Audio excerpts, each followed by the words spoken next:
Promouvoir la pratique sportive chez les jeunes et mobiliser la communauté éducative autour des valeurs citoyennes et sportives inscrites dans l'ADN de l'olympisme et du paralympisme, c'est le but de la semaine olympique et paralympique. Labellisée Terre des Jeux 2024, la Polynésie participe à cet événement de grande envergure qui donne l'occasion de changer le regard sur le handicap. On voit cela avec Heyari Tahiata et Patita Savia.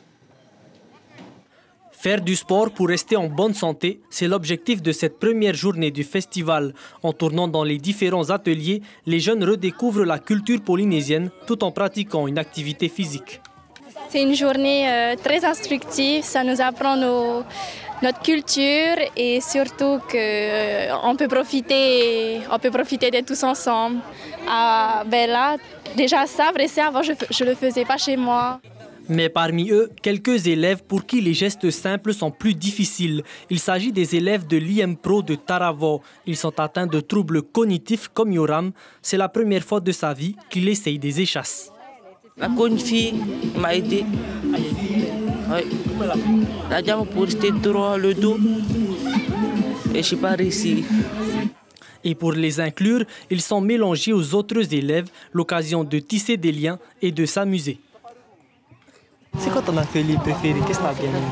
C'est ça que la bombe à la danse. J'ai aimé la danse et là on tente de faire les trissages. Des fois je dors tout seul, sinon elle maman. Je pense que c'est mieux qu'ils viennent des fois. Ça va les valoriser plus et ça les apprendre aussi les trucs qu'ils n'ont pas su parce que je crois qu'ils sont restés plusieurs fois dans l'hôpital. Et voilà. Valoriser tous les sportifs, c'est là tout l'esprit olympique. Un rendez-vous exceptionnel en 2024 auquel participeront aussi les athlètes paralympiques. Souvent l'image qu'on a du handicapé, de la personne en situation de handicap, que ce soit un élève ou que ce soit un adulte, c'est la personne qui est en fauteuil roulant. Mais le handicap, ça touche 10% de la population mondiale. Et ce n'est pas que ça, il y a des handicaps qui sont invisibles, des handicaps qui sont visibles.